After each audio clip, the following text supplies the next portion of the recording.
Əli Kərimin həbsi İlham Əliyev üçün çox ciddi baş ağrısına çevriləcək. Və o gün Əli Kərimin həbsi ilə bağlı materialda çox dəqiq bir ifadə var idi ki, Əli Kərimli rejimə qarşı müqavimətin simvoluna çevrilmişdi. Mən nəinki həbsi, ölümü belə gözə almış adamam.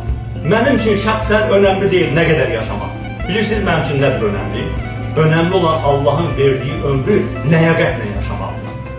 Əlbəttə gözlənilən bir həbs idi. Əli Kərimin həbsi İlham Əliyev artıq çoxdandır nümayiş etdirməyə başlayıb ki, Azərbaycanda təşkilatlanmış etirazın olması onun xoşuna gəlmir. Xüsusən 2023-cü ildən başlayaraq İlham Əliyev daxili siyasətində yeni bir istiqamət başlayıb. Dəhşətli repressiyalar başladı ki, bütöv artıq kollektivləri çox çətin, ağır, mürəkkəb şəraitdə jurnalist peşəsinin prinsiplərinə uyğun fəaliyyət göstərən, yəni azadlığa xidmət edən, informasiya yaymağa çalışan, həqiqi olan məlumatları, xəbərləri yaymağa çalışan jurnalistlərin bütöv kollektivlərinin artıq həbsinin biz şahid olduq və repressiyalar sonra daha başqa deməli cəmiyyətin qatılarını əhatə etdi, miqyası genişləndi. Əli Kəriminin həbsi ilə İlham Əliyevin güddüyü bir neçə niyyətlər var. Bir, ümumiyyətlə təşkilatlanmış müxalifət, təşkilatlanmış etiraz fenomenini Azərbaycandan yığışdırmaq, bu hələ işin yarısıdır. Ondan sonra ümumiyyətlə fərdi etirazların da arzu olunmazlığı siyasəti yürüdəcək. Azərbaycan cəmiyyətinin mənəvi siması dəyişdiriləcək, mənəvi psixoloji yapısı dəyişdiriləcək. Yəni İlham Əliyevin düşüncəsinə görə bu düşüncə varsa, bundan sonra, yəni Əli Kəriminin həbsindən sonra biz həmin düşüncənin həyata tətbiq olunması üçün aparılan inzibati fəaliyyətləri müşahidə edəcəyik. Gəlmişkən elə 2024-cü ildə də Əli Kərimin həbsi real idi. Əli Kərimli saxta bir iş təşkil olunmuşdu Əli Kərimliyə qarşı. O bir müddət getdi o iş və cərimə ilə yekunlaşdı. O dəfə təhlükə sovuşdu, amma bu dəfə deməli İlham Əliyev çoxdankı arzusunu yerinə yetirmək görünür imkanı qazandı. Bir cəmiyyətin siyasi baxımdan qapanması, bütün siyasi təşəbbüslərin tıxanılması, orada bir tıxacın vurulması həm də onun anonsudur ki, həmin ölkədə çox dəhşətli sosial problemlər gözlənilir. Bax, bu son dövrlərdə büdcə müzakirələri, yəni büdcə ilə bağlı məlumatlar yayılanda bəlli oldu ki, hökumət bu vaxta qədər onu maraqlandırmayan, hətta təbəqələrin belə, yəni onun diqqətindən kənarda olan təbəqə, hətta mikro sahibkarları belə vergiyə, hətta minimum əmək haqqı deməli səviyyəsində qazancı olanları belə vergiyə cəlb eləmək istəyir. Bunu göstərdi ki, hökumətdə belə qənaətə gəliblər ki, sosial-iqtisadi vəziyyət pisdir. 2026 daha pis olacaq, daha ağır olacaq. Və bütün bunların fonunda əlbəttə ki, Əli Kərimlinin fəaliyyəti çox qabarır. Əli Kərimli hər gün yazırdı, hər gün danışırdı. Deməli, Əli Kərimli hakimiyyəti ifşa edirdi, hakimiyyətin nə qədər anti-insani siyasət apardığını, hakimiyyətin repressiya siyasətini, hakimiyyətin ölkəni son dərəcə pis vəziyyətə salan ilk növbədə bax. Bir yerdə oturub söhbət edirlər.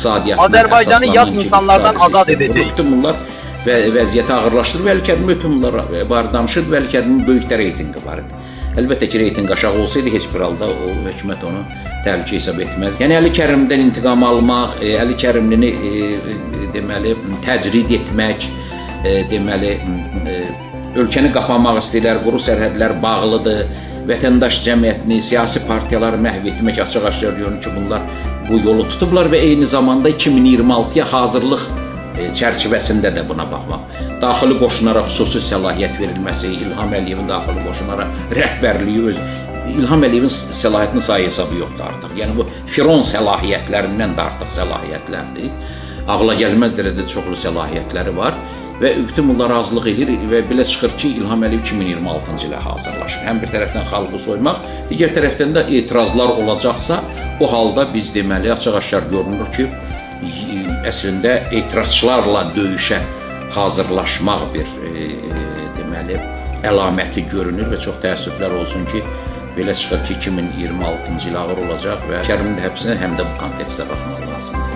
Yəni cəmiyyət arxasınca apara biləcək deməli şəxslərin olmamı, tipi ki, diktatura bunlar variantlarıdır. Yəni nə qədər çox zor olarsa rejimi saxlamaq o qədər asan olar düşüncəsinə olan bir hərəkət. Mənim bildiyimə görə Əli Kərimli ifadə verməkdən imtina edib ki, bu tamamilə doğru yanaşmadır, məntiqli yanaşmadır ki, hansısa bir absurda görə cinayət, açılmış cinayət işinə cəlb olunmuş bir adamın baş verməyən, olmayan, ümumiyyətlə təsəvvür edilməsi belə mümkün olmayan, çətin olan bir proses barədə nələrsə deməsinin ağlabatan olduğunu güman etmirəm.